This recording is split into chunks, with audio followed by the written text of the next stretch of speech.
ನಮಸ್ತೆ, ನನ್ನ ಯೂಟ್ಯೂಬ್ ಚಾನಲ್ಗೆ. ನಾನಿವತ್ತು ಗುಂಚಿ ಸರ್ಕಲ್ಲು, ಎಮ್ ಜಿ ರೋಡ್ ಹತ್ರ ಗುಂಚಿ ಸರ್ಕಲ್ಲಲ್ಲಿದ್ದೀನಿ. ಇಲ್ಲಿಗೆ ಏನಕ್ಕೆ ಬಂದೆ ಅಂದರೆ, ನನ್ನ ಒಡವೆ ಇಲ್ಲಿ ಸ್ವಲ್ಪ ಅಡ ಇಟ್ಟಿದ್ನಲ್ಲ, ನನ್ನ ಒಡವೆ ಅಡ ಇಟ್ಟಿದ್ದೆ. ಅದಕ್ಕೋಸ್ಕರ ಬಂದೆ, ಬಡ್ಡಿ ಕಟ್ಟೋಣ ಅಂದ್ಬಿಟ್ಟು ಬಂದೆ. ಬಡ್ಡಿ ಕಟ್ಟಿರಲಿಲ್ಲ ನಾನು. ಎಷ್ಟಾಗೈತೋ ಏನೋ ನೋಡೋಣ ಅಂದ್ಬಿಟ್ಟು ಬಂದೆ. ಅವರು ಊಟಕ್ಕೆ ಹೋಗಿದ್ರು, ಹಾಗಾಗಿ ಇಲ್ಲೇ ಕೂತ್ಕೊಂಡಿದ್ದೆ. ನಾನು ಫೋನಲ್ಲಿ ಯಾರ ಹತ್ರನೋ ಮಾತಾಡ್ತಾಯಿದ್ದೆ. ಫೋನ್ ಬಂತು, ಯಾರ ಹತ್ರನೋ ಮಾತಾಡ್ತಿದ್ದೆ. ಅಷ್ಟೊತ್ತಿಗೆ ಅಲ್ಲಿ ಅವ್ನ ಮಗಿಗೆ ಮೂಗು ಚುಚ್ಚೋಕ್ಕೆ ಅಂತ ಕರ್ಕೊಬಂದವ್ರು. ಮೂಗು ಚುಚ್ಚಿಸೋಕ್ಕೆ ಅಂತ. ಆ ಮಗ ಅಂತೂ ಕಿರ್ಚ್ಕೊಂಬಿಡ್ತು. ನನಗೆ ಫೋನಲ್ಲಿ ನಾನೇ ಮಿಟ್ಟು ಬಿದ್ದಂಗೆ ಆಯಿತು. ಹಂಗೆ ಕಿರ್ಚ್ಕೊಂಬಿಡ್ತು ಮಗ. ನೋಡಿ, ಇಲ್ಲಿ ಹೋಗ್ತಾಯಿತ್ತು ನೋಡಿ, ಕರ್ಕೊಂಡು ಹೋಗ್ತಾವ್ರೆ ಮಗಿಗೆ. ಮೂಗು ಚುಚ್ಚಿಸ್ಕೊಂಡು ಆವಾಗ ನಾನು ಮೂಗು ಚುಚ್ಚಿಸ್ದಾಗ ನನಗೆ ಜಾಲಿ ಮುಳ್ಳಲ್ಲಿ ಮೂಗು ಚುಚ್ಚಿದ್ದು. ರೋಡಲ್ಲೆಲ್ಲ ನಾನು ಜಾಲಿ ಮುಳ್ಳು ಕಿತ್ಕೊಂಡು ಮುರ್ಕೊಂಡು ಜಾಲಿ ಮರದೊಡೆನೇ ನನಗೆ ಮೂಗು ಚುಚ್ಚಿಬಿಟ್ರು. ನಮ್ಮೂರಲ್ಲಿ ಓಣಿ ಅಂತ ಐತೆ. ಆ ಓಣಿಲಿ ನಾನು ರೋಡಲ್ಲೆಲ್ಲ ಬಿದ್ದು ಒದ್ದಾಡ್ಬಿಟ್ಟಿದ್ದೆ ಆ ಮೂಗು ಚುಚ್ಚಿಸ್ಕೊಳಕ್ಕಂದ್ರೆ ನನ್ನ ಮೂಗು ಬಲ್ತ್ಬಿಟ್ಟಿತ್ತು. ಅದು ನೋಡಿ ನನಗೆ ಇವಾಗ ಜಾಲಿ ಮುಳ್ಳಲ್ಲಿ ಯಾರೂ ಚುಚ್ಚೋದೇ ಇಲ್ಲ. ಎಲ್ಲ ಆಸ್ಪತ್ರೆಯಲ್ಲಿ ಮತ್ತು ಚುಚ್ಚಿಸ್ತಾರೆ. ಹಂಗೆ ನಾನು ಮನೆಗೆ ಬಂದೆ.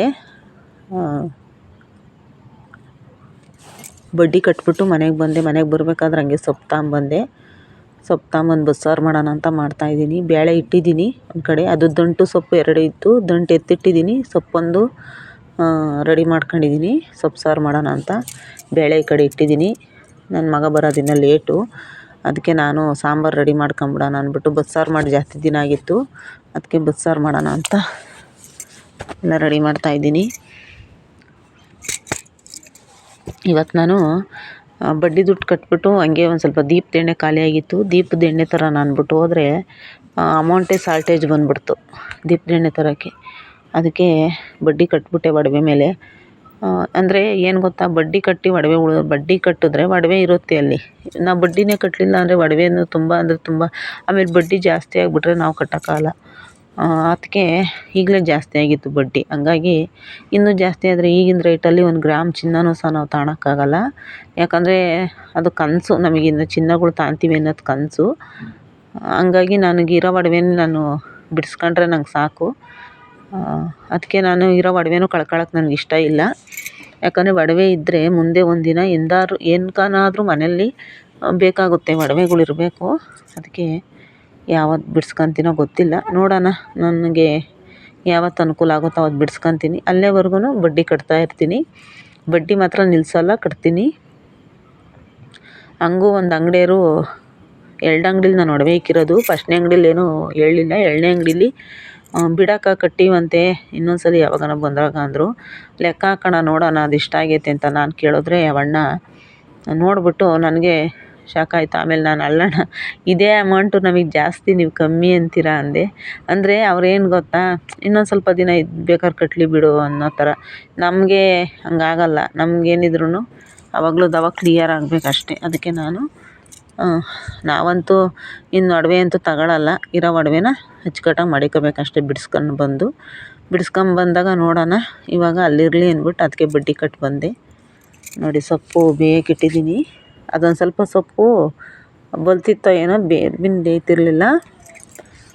ಕಾಯೆಲ್ಲ ತುರ್ಕೊಳ್ಳೋಣ ಅಂತ ಕಾಯಿ ತುರ್ಕೊತಾ ಇದ್ದೀನಿ. ಹಂಗೆ ಸ್ವಲ್ಪ ಸಾಂಬಾರ್ಗೂ ಹಚ್ಕೊಂಡು ಕಾಯೆಲ್ಲ ತಕ್ಕೊತಾ ಇದ್ದೀನಿ ಚಿಪ್ಪಾಗಿ. ಕಾಯಿ ರೇಟ್ ಜಾಸ್ತಿ ಆಗ್ಬಿಟ್ಟೈತೆ. ಅಂದರೆ ನಾನು ಬಸ್ ಇಳಿದ್ಬಿಟ್ಟು ಅಂಗಡಿಗಳಲ್ಲಿ ನೋಡ್ಕೊಬಂದೆ. ಒಂದು ಕಾಯು ಇಟ್ಕೊಂಡಿಲ್ಲ. ಬಸ್ ಸ್ಟ್ಯಾಂಡಿಂದ ಮನೆವರೆಗೂ ಬರೋವರೆಗೂ ಒಂದು ಕಾಯಿ ಇಟ್ಕೊಂಡಿಲ್ಲ ಒಬ್ರು. ನಾನು ನೋಡ್ಕೊಂಡು ಬಂದಿದ್ದೀನಿ. ಒಂದು ಕಾಯೂ ಸಿಗಲಿಲ್ಲ.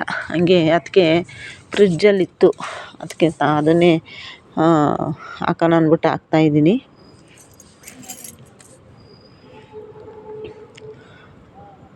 ಕಾಯಿ ರೇಟ್ ಜಾಸ್ತಿ ಆಗ್ಬಿಟ್ಟು ಕಾಯಿ ಮಾರೋರು ಇಲ್ದಂಗೆ ಆಗ್ಯವ್ರೆ. ಕಾಯೇ ಮಾರಲ್ವೇನೋ ಗೊತ್ತಿಲ್ಲ.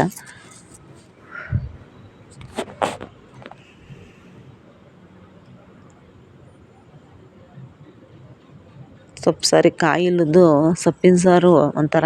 ಕಾಯಿ ಇದ್ರೇ ಸಾಂಬಾರ್ಗೆ ರುಚಿ ಇರೋದು. ಇರೋರೇನೋ ಹಾಕ್ತಾರೆ, ಇಲ್ದವ್ರು ಏನು ಮಾಡ್ತಾರೆ ಅಂದ್ಬಿಟ್ಟು ನಾನು ಹಂಗೆ ಅಂದ್ಕೊಂಡೆ. ಇತ್ತು ಫ್ರಿಜ್ಜಲ್ಲಿತ್ತು ಒಂದು ಹೋಳು, ಅದಕ್ಕೆ ಅದನ್ನೇ ತುರಿದು ಹಾಕಿದ್ದೀನಿ.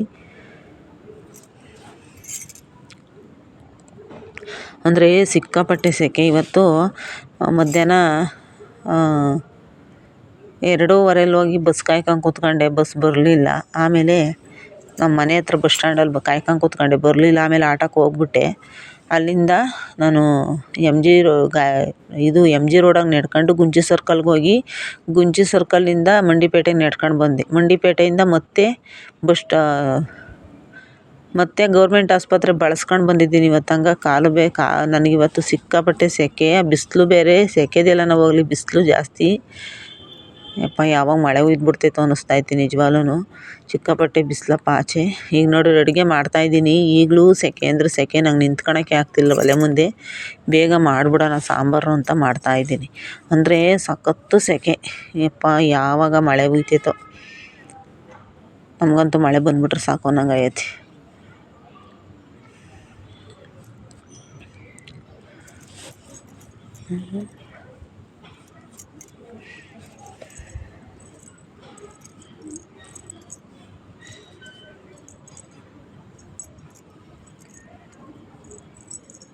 ಖಾರಕ್ಕೆಲ್ಲ ಈರುಳ್ಳಿ, ಬೆಳ್ಳುಳ್ಳಿ, ಜೀರಿಗೆ, ಮೆಣಸು, ಟೊಮೊಟೊ, ಹುಣಸೆಹಣ್ಣು, ಸ್ವಲ್ಪ ಕೊತ್ತಂಬರಿ ಸೊಪ್ಪು, ಸ್ವಲ್ಪ ಕಾಯಿ.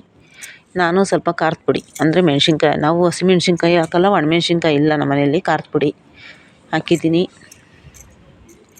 ಖಾರಕ್ಕೆಲ್ಲ ರುಬ್ಕೊತಾ ಇದ್ದೀನಿ.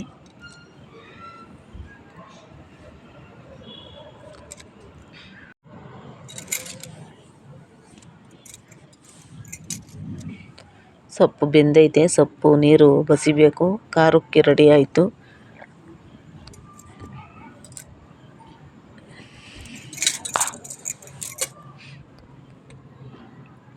ಅದಕ್ಕೆ ಒಂದು 3 ಕಲ್ಲು ಉಪ್ಪು ಹಾಕ್ಬಿಟ್ರೆ ಒಂಥರ ಇನ್ನೂ ಚೆನ್ನಾಗಿ ಬೇಗ ಕರಗಿಬಿಡುತ್ತೆ. ಇದಂದರೆ ಟಮಾಟೆ ಹಣ್ಣೆಲ್ಲ ಬೇಗ ನಾದ್ದಂಗೆ ಆಗ್ತೈತೆ. ಇಲ್ಲ ಅಂದರೆ ಅದು ಹಂಗಂಗೆ ಇರ್ತೈತೆ. ಅದಕ್ಕೆ ಒಂದು 3 ಕಲ್ಲು ಉಪ್ಪು ಹಾಕಿದ್ದೀನಿ. ಅದಕ್ಕೆ ಚೆನ್ನಾಗಿರುತ್ತೆ ಆ ಥರ ಉಪ್ಪು ಹಾಕ್ಬಿಟ್ಟು ಫ್ರೈ ಒಂಥರ ಹುರಿದ್ರೆ ಎಲ್ಲ ಚೆನ್ನಾಗಿರ್ತೈತೆ. ನನಗೆ ನೋಡಿ ಸೆಕೆ, ನನ್ನ ಮೈಲಿ ಸೆಕೆ ನೀರು ಹೆಂಗೆ ಕಾಣಿಸ್ತೈತೆ ಎಲ್ಲ. ಸಿಕ್ಕಾಪಟ್ಟೆ ಸೆಕೆಯಪ್ಪ. ನಾನು ಹೋಗೋದು ಫ್ಯಾನ್ ಅಡಿ ನಿಂತ್ಕೊಳ್ಳೋದು, ಬರೋದು ಒಲೆ ಮುಂದೆ ಅಡುಗೆ ಮಾಡೋದು, ಇದಾಗೈತೆ ನನಗೆ. ಫ್ಯಾನಿನ ಗಾಳಿ ಅಂದ್ರೂ ಸ್ವಲ್ಪ ಬೇಸಿಗೆಯಲ್ಲಿ ಫ್ಯಾನಿನ ಗಾಳಿನೂ ಕುಡಿಯೋಕ್ಕಾಗಲ್ಲ. ಯಾಕೆ ಗೊತ್ತಾ, ಅದು ಕಾವು ಜಾಸ್ತಿ, ಸಿಕ್ಕಾಪಟ್ಟೆ ಕಾವು ಫ್ಯಾನುನು. ಏನಿದ್ರು ಆಚೆ ಕಡೆಯಿಂದ ಗಾಳಿ ಬಂದರೆ ಒಂಥರ, ಫ್ಯಾನ್ ಗಾಳಿ ಅಂದರೆ ಸ್ವಲ್ಪ ಕಾವೇ.